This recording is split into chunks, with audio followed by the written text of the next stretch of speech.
So we're here today to roll out some of the House Republican proposals for this session. We've heard a lot over the last couple of months of various proposals involving spending, whether or not we should be eroding the fiscal guardrails to spend more. And so today we want to sort of reset that narrative and have a conversation about where we are as a state and provide some balance to this conversation. Because in a biennium budget that has 3.5% increases year over year, we don't do the same on the tax side. So yes, last session we provided some of the largest tax relief that we've seen in a long, long time. We can't continue to just have conversations about spending. And so we recognize that the residents of Connecticut are still suffering. It is still unaffordable for people. Their grocery bills are higher, their electric bills are higher, and so we would like to begin to chip away at that.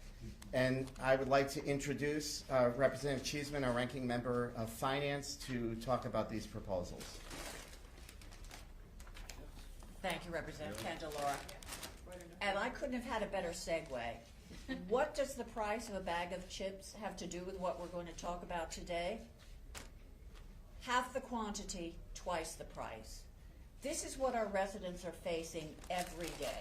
When you go to the grocery store, when you replace your car battery, when you're buying nails to do home improvements. We have seen record increases in the cost of living. But what have we done to help our taxpayers deal with that?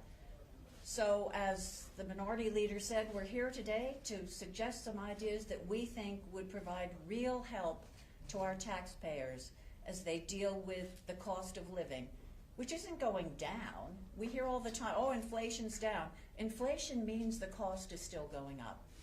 So we have a number of proposals. First, we want to enact the first ever in Connecticut child tax deduction. Last year, we saw a huge increase in the earned income tax credit, which helps lower income households. We want to provide the same relief to those families with children.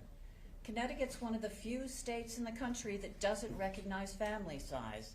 So we want a $2,000 per child tax deduction. If you go shopping for your kids, you know how expensive those clothes are. We would like to extend the exemption on sales tax to children's clothing year-round for anything that costs under $100. If you go to buy a new car today, the average cost is close to $50,000. Connecticut has an excess sales tax on any vehicle above that price. We would like to remove that tax and move the cap up to $70,000. Two years ago, we instituted the paid family and medical leave. Every worker in the state who works for an employer with more than one employee has 0.5% deducted from their paycheck.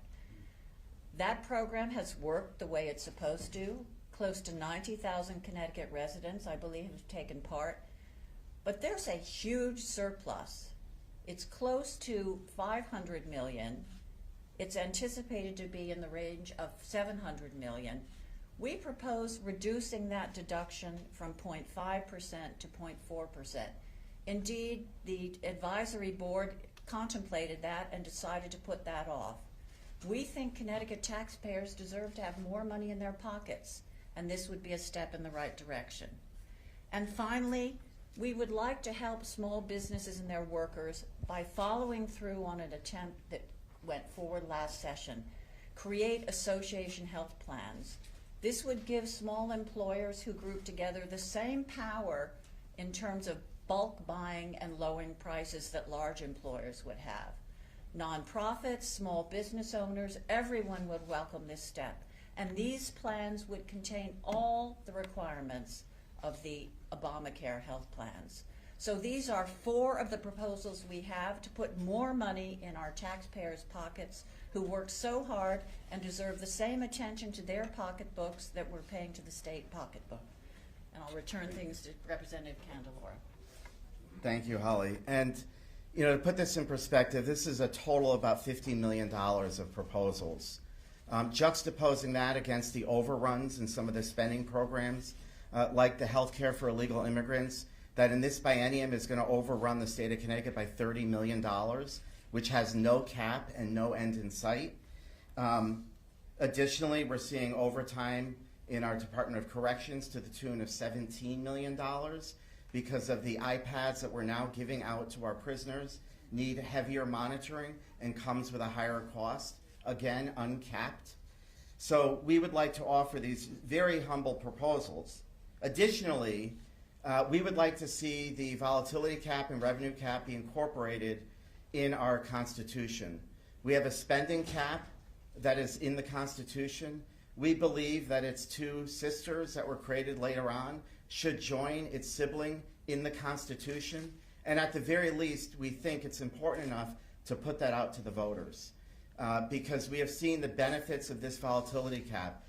One thing is for sure, Connecticut's revenue is no less volatile than it was 30 years ago. This was born out of the fact that so much of our revenue is derived from the stock market. And if you look at just this year alone, we have seen a decline in our estimates and finals, which is income, which is typically capital gains, to the tune of over $140 million. And so that to me demonstrates why we continue to need the volatility cap. Additionally, the revenue cap is the same. We would have a deficit right now but for that cap. The surplus this year was projected at about $40 million. $400 million.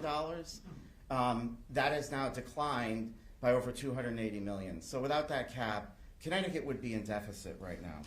And so we would like that proposal to go on the ballot for a vote by our electorate to determine whether or not they think that these caps are important enough to keep and memorialize in the Constitution so that it doesn't depend on the makeup of the General Assembly from Republican and Democrats in order for it to be preserved. But for this governor setting the tone and drawing the line in the sand and having a veto-proof, not a veto-proof majority in the House, we might be having a different conversation.